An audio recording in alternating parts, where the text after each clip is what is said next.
All right. Well, Ted Shimer, welcome to the program. Hey, Jonathan, it's good to be with you, man. I appreciate you having me on. Yeah, I'm excited to be able to get you on the program here. I've got your book here, The Freedom Fight. We're going to talk about that a little bit later on. But I want to first just let our listeners and viewers know who you are, and because you've been working in this space of working with young people for a lot of years in discipling young people. Can you share a little bit about that history of ministry, and then ultimately what more recently has gotten you more focused on the issue of pornography? Yeah. Well, my wife and I joined the staff of student mobilization back in 1991 to do evangelism and discipleship with college students. And so, that's been kind of where we've worked. And, in 2004, 05, 06, we just started noticing that more and more of our student leaders were being disqualified from leadership because of a porn addiction. And so much so that in 07, we identified pornography as the biggest obstacle to us as a ministry, fulfilling our mission of building spiritual leaders for Christ. And so it was in 07 that we started having all of our staff men go through a porn addiction recovery program so that we could be better equipped at helping students find freedom in the context of disciple making. And it's ironic, John, I think, because that was in 07, and that happened to also be the same year the iPhone came out. And so what we thought was a desperate situation was about to get dramatically worse. And really that was kind of the first year I started my deep dive, and in the ensuing years as I began to work with different staff and walk through different programs. I've been through over 20 different porn addiction recovery programs, and was trained as a certified sex addiction therapist, and to really get the clinical side of it as well. And then, and again, this whole space I'm working in is the discipleship, and really looking through that lens. And so it was in 2015, we had, identified those key principles that led to freedom. And we were like, hey, we need to put this in a more user-friendly format, to make it more accessible. And so that's when we created the Freedom Fight as our, online porn addiction recovery program. And so we launched that in 2017, and, been continuing on with that since. When you first started getting more intentional in your ministry about trying to address issues of pornography and pornography addiction, and just then the things that came along with the iPhone and all of that, what were some of the major challenges or obstacles that you had in trying to maybe help young men break free from this monster of ubiquitous porn access? Well, and I think, and it was interesting kind of growth and evolution on my part, because back in the 90s when, there were, much fewer students that were struggling with porn, I addressed the issue only from a spiritual angle, more prayer, more accountability, more scripture memory, and, let's, set up boundaries. And that was enough, for the guys I was working with. But, the addictions were getting deeper. And so that's really when things kind of started getting, more desperate, because I was running the same plays, but they weren't working anymore, and it's like, okay, there's something else going on. And so that's really what kind of brought us to the point of, hey, we need to take a deeper dive into this topic, because there's some other factors at play that we aren't addressing, and so that was kind of a philosophical challenge, just kind of stepping in and recognizing, hey, there's some other dynamics that make this much more difficult to break free. I was working with guys, some guys were, Division I athletes, very disciplined, had every reason and motivation to want to find freedom, doing all the right things, and yet they kept going back to it. And so, just recognizing, hey, there's some other elements that, hey, we need to be educated on, so we can address this in a holistic, way, and that's more effective as well. Yeah, you talk about kind of the game changing, so to speak. It makes me think of, athletes that describe the difference between, let's say, having played their sport in high school versus getting to college and then the pros. Yeah. Like the speed of the game changes. You can't run the same plays in the NFL that you ran in high school, right? They won't work. So talk a little bit about, you write in the book that there's 6 main roots to pornography addiction. Can you outline those for us and maybe help us understand why knowing these root causes will help us find freedom? Yeah. And the first is the most obvious, just the sexualized society, our hypersexualized society. But I think just you can't overstate the significance of access and how access leads to addiction. Because it was when the iPhone came on and people had private access to the internet, that's when, a number of addictions, began to really take root. And so the access piece is massive. And so, really, helping people identify their triggers and develop boundaries. And, again, that's kind of the most obvious and tangible step, somebody could take. The addicted brain is, also another root that must be addressed. The Apostle Paul talks about renewing the mind. Transformation happens by renewing the mind. And we know it's not enough just to avoid the old pathway, the old porn pathway, but you must build new ones. And so building a new neurological pathway, is, an important, aspect, of really overcoming this. Isolation. Sex addiction is classified as an intimacy disorder.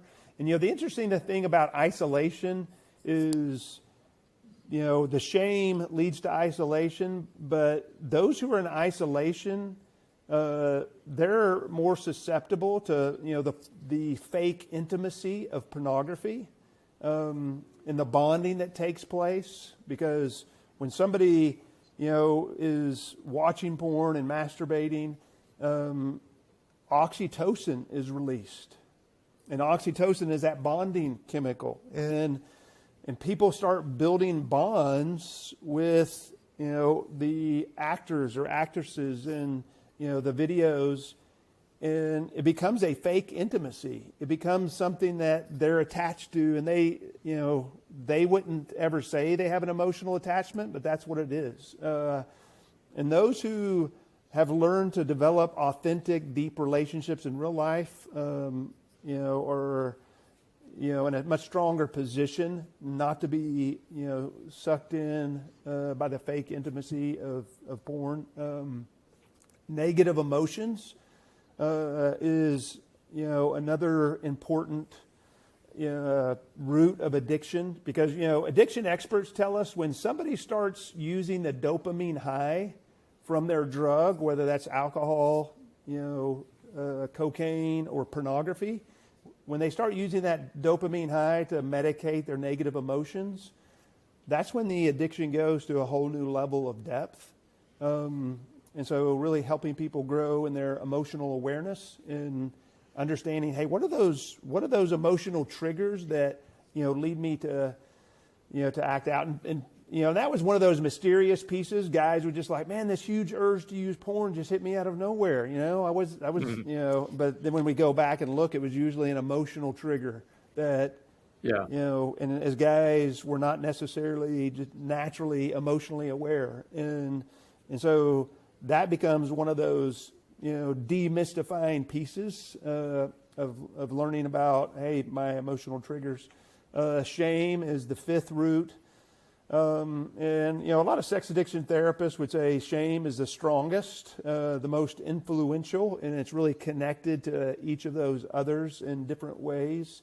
And so really, learning to live out of an identity in Christ instead of out of a shame identity, and just, the significance of that. The Apostle Paul talks about laying down the old self and taking up the new self. And part of that old self is that shame identity. And then finally, trauma.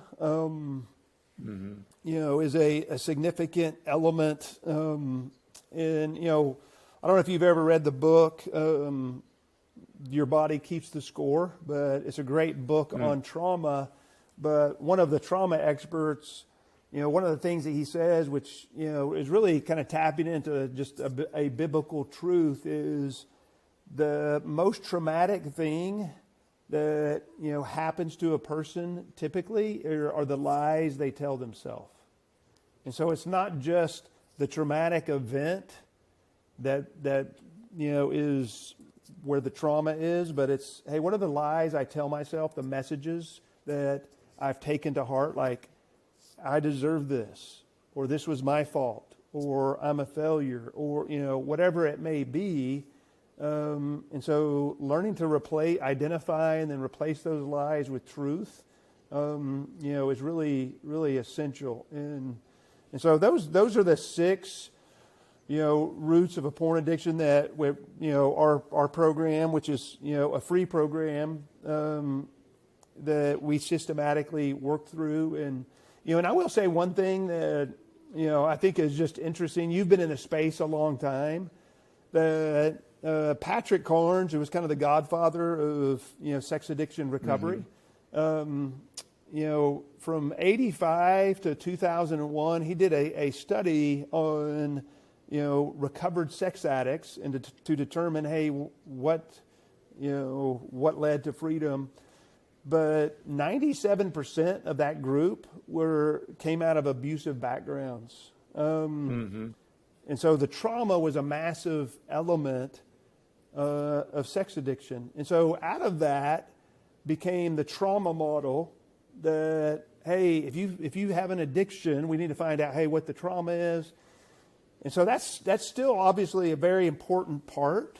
But I think, because of the iPhone and access, you have a lot more people that are addicted to porn that don't necessarily have a trauma or abusive background that used to be the defining foundation of the old porn addict or old sex addict. And so, anyway, I think that's, because a lot of models are still focused on the trauma model as the dominant, paradigm. And it's obviously still important, but I think, particularly working with college students, that, I've seen that be a big miss for them when it's only the trauma model. And so really addressing the issue from a holistic, point of view is really essential.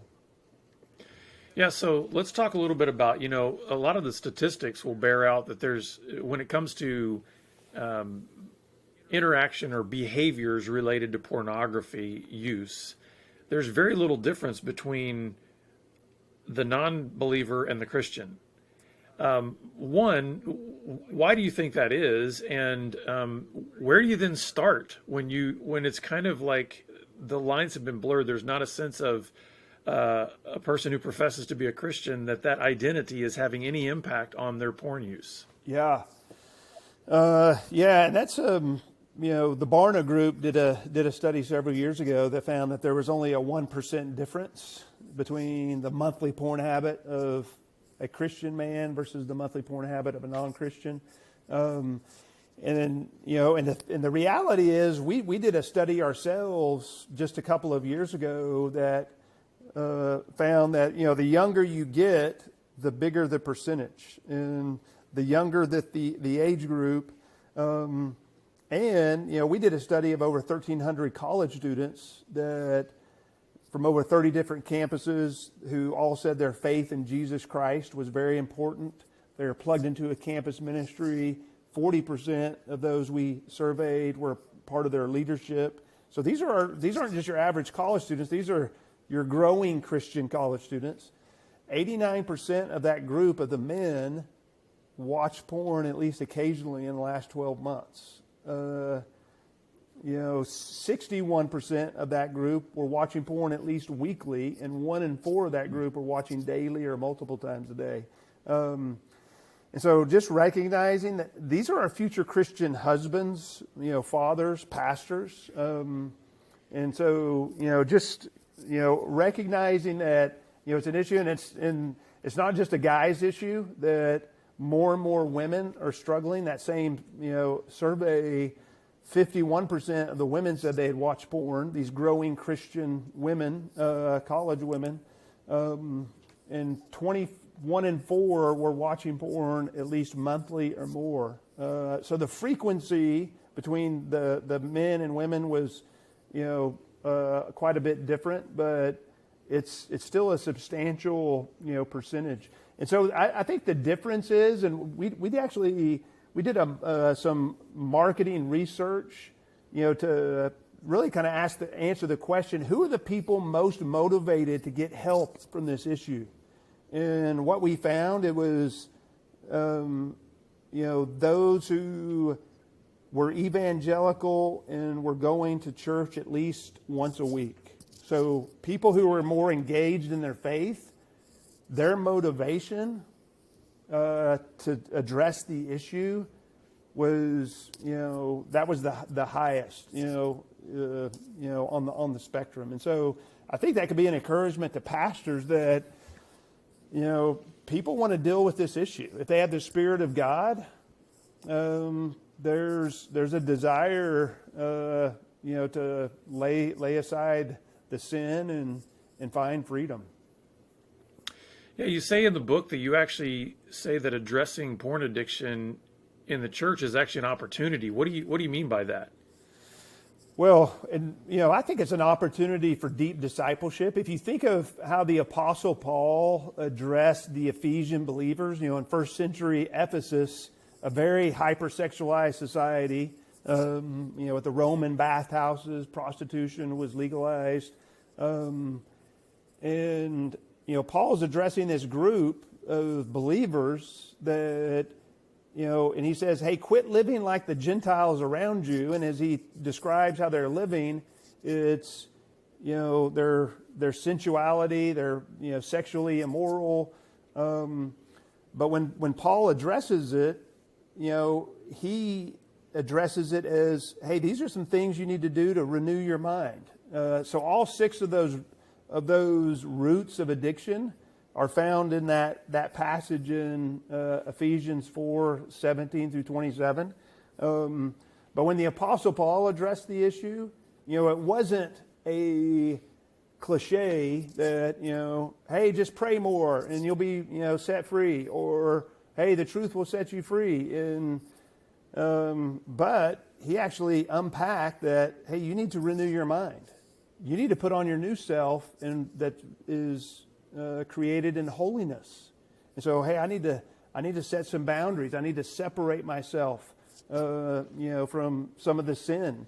And of course, in Ephesians, living out of your identity in Christ is huge. And so, I think just what's required for somebody to break free from porn, as you look at that passage, authentic relationship. Paul says, speak the truth to one another, lay aside falsehood, speak truth to one another. And then he says, you are members of one another. And so there's, when people go through recovery in a small group, the depth of relationship that's required and of authenticity is just at a whole new level. And the depth of growing in emotional awareness and intelligence in order to identify, hey, what are my emotional triggers, is also at a whole new level. And so, and that's what we've seen is it's an incredible opportunity, Jonathan, just for deep discipleship, that when people are finding freedom,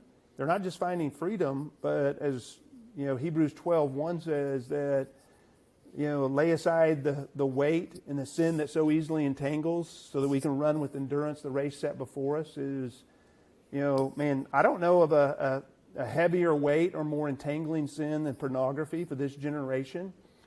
But the ultimate goal isn't just freedom from that passage, but it's so that we can run free after Christ and his purposes. And so that's what we're seeing. It's not just, hey, go through this program, find freedom, but it's all of a sudden I'm more grounded in the scriptures. My clarity of, pursuing Christ is at a whole new level. My ability to have authentic relationships. And so just people are primed and ready and, really ready to step out and pursue Christ and his purposes like they haven't been before. One of the things we say in that regard is you don't just quit a porn habit or an addiction, you must outgrow it. And I think that's really the vision the Apostle Paul gave is, hey, you need to grow in these areas, laying aside the old man, putting on the new man in these different areas. And so, if pastors could have that vision, I think it would be a game changer. Instead of just thinking, hey, this is just an issue, just a recovery issue, or hey, this is a problem that people with problems need to go get help. Instead of, hey, this is an incredible opportunity for deep discipleship. Yeah, I love the fact that you're putting this into the biblical framework of discipleship, because I do think a lot of times when it comes to quote unquote recovery ministry, it has been kind of seen as an outlier from the church. Like, go over there for recovery, when it's and almost the church abdicating its responsibility to make disciples. And I love the fact that I think you've got the right vision there that is saying, hey, every part of your being is within this discipleship framework. And so there's sexual brokenness there. Hey, that's part of a discipleship conversation and a discipleship process. Can you share with us, talk us through the name of the program, the Freedom Fight? What are we fighting? What is this battle? And how do you try to frame that up in terms of communicating what this title means to this program or this process? Yeah, good question. And I think the freedom fight is really kind of multifaceted. On the one hand, Jesus has already won the freedom fight by his death and resurrection. The power of sin has been broken. And so just recognizing that, the ultimate freedom fight has been won. How can we walk in that victory? How can we walk in the victory that Christ has bought us? And I think, First Peter chapter 1, verses 4 through 8 is, crucial in that, as it talks about, we have the promises of God that help us to walk in freedom, from impurity. And then it says, but I need to add to my faith, and then it walks through a list of different things I need to add to my faith, and moral excellence and godliness, and so it's a both and. So I think understanding, hey, Jesus has fought and won the freedom fight, and I need to walk in that path of winning the freedom fight for myself, and recognizing the spiritual warfare is, I think, another important point, because in Ephesians, Paul talks about walking in a manner worthy of our calling. And in chapter 6, he talks about standing against the schemes of the devil. And so that's the fight piece, because, once again, as we think about spiritual warfare, if you think of the impact that pornography has on a person's spiritual life, on their marriage, on their relationships with their kids, we have data, real peer-reviewed data on the impact. We don't have to guess. But when we look at the spiritual warfare, it's on a massive level. And there's so many Christians that, because of their pornography addiction, they're walking around in a shame identity, and they're stuck in the shadows. The enemy has sidelined so many people from running after Christ and his purposes. And so recognizing the spiritual warfare that is at play, is another aspect of the freedom fight. And so those would be a couple of thoughts on that. So talk a little bit about the necessity of authentic community in this battle and in this pursuit of greater integrity, and also maybe what that has looked like in shoe leather, so to speak, in your ministry. What does that look like in the young men that you have been discipling in this process? Yeah. And I think, with the authentic community, when we have our small groups, when, guys are sharing, one of the things we established early on is just, at the very first meeting is the confidentiality. Whatever's shared in the group stays in the group. And so it's a safe place that, people can share.